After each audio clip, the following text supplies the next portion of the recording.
Fraction मी आता statement नाही लिहित, डायरेक्ट पार्शियल फ्रॅक्शन लिहितो. X plus 3 upon x plus 1 ब्रॅकेटमध्ये पुन्हा एक्स प्लस 5 दिलेलं आहे, एक्स प्लस 5. ठीक आहे. आणि हा के स्कीममध्ये आलेला प्रॉब्लेम.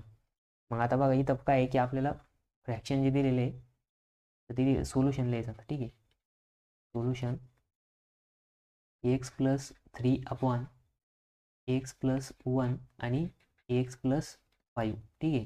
मग बघा आता इथं जर ऑब्झर्व केलं तर नॉन रिपीटेड लिनियर फॅक्टर आहे. काय नॉन रिपीटेड लिनियर फॅक्टर. ठीक आहे.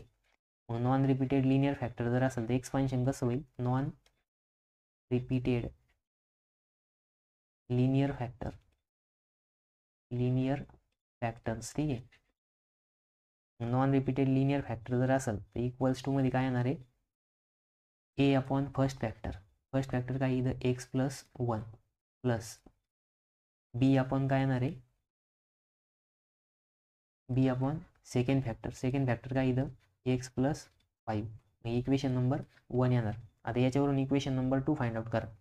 मग इक्वेशन नंबर 2 काय येईल, x plus 3 upon x plus 1 आणि x plus 5 equals to A into x plus 5 त्याच्यानंतर प्लस बी इंटू काय एक्स प्लस 1 आहे. ठीक आहे. आणि अपॉनला काय येणार एक्स प्लस 1 आणि इथे येणार एक्स प्लस 5. मग आता डिनॉमिनेटर दोन्ही बाजूला सेम डिनॉमिनेटर असेल तर याला काय करायचं, कॅन्सल, म्हणजे नाही का तो काय होणार, कट होणार. त्याच्यानंतर काय येणार final equation x plus 3 equals to A into x plus 5 plus B into x plus 1. ठीक आहे. हे इक्वेशन नंबर 2 आलं. ठीक आहे. मग आता बघा इक्वेशन नंबर 2 भेटला आपल्याला. इक्वेशन नंबर 2 भेटल्यावर आपण काय करतो, फॅक्टर्स फाइंड आउट करतो. ठीक आहे. मग आता फॅक्टर्स फाइंड आउट करायसाठी आपल्याला काय करावं लागेल, पहिले एक्सची व्हॅल्यू पुट करावं लागेल. मग बघा आता इथं काय आहे की फर्स्ट आता ए जर फाइंड आउट करायचं असेल तर बीचे करस्पॉन्डिंग फॅक्टर बघायचं. मग बीचे करस्पॉन्डिंग फॅक्टर काय इथं एक्स प्लस 1 इक्वल्स टू 0 घ्या. म्हणजेच इथं एक्स इक्वल्स टू काय येणार आहे, x equals to -1 putting in equation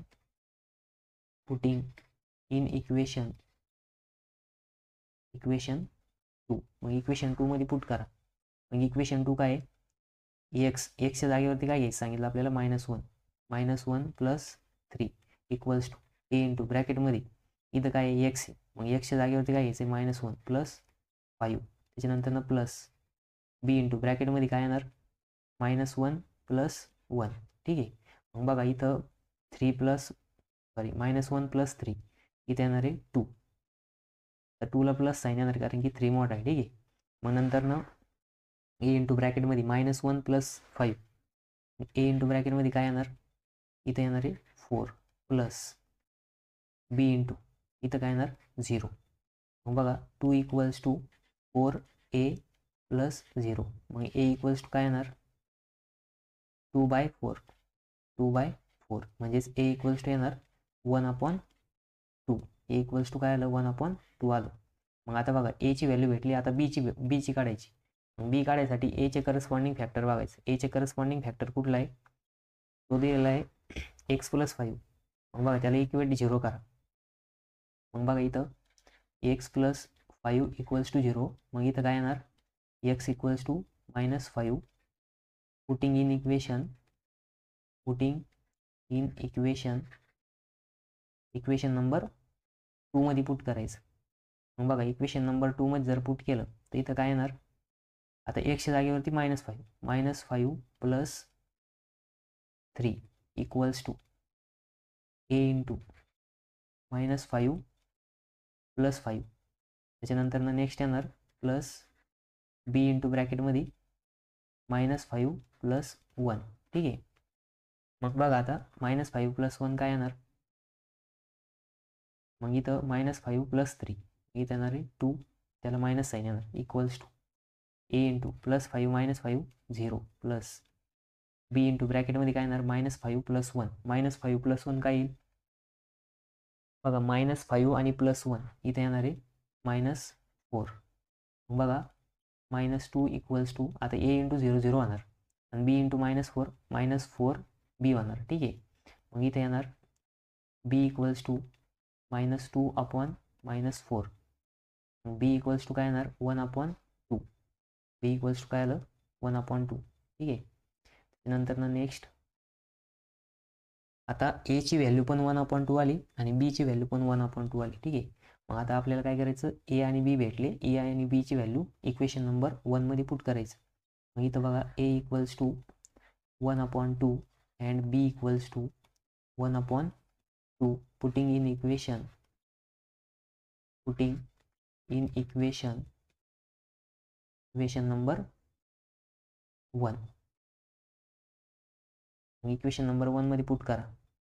मग आता पुट करताना काय होणार, x+3 तसंच राहणार, x+3 अपॉन या साईडला काय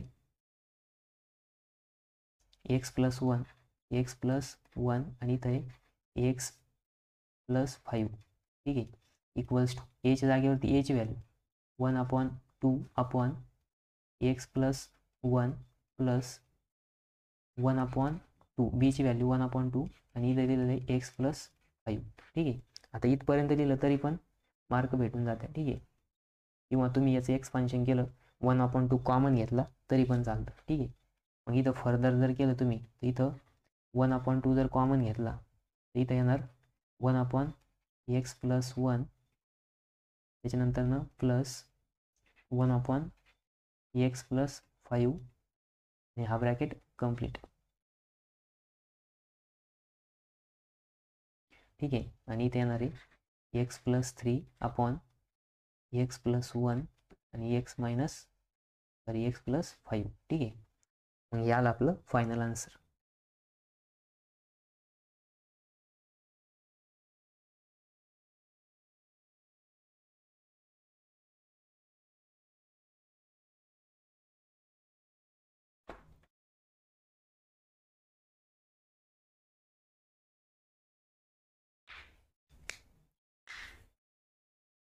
ठीक आहे. बाकी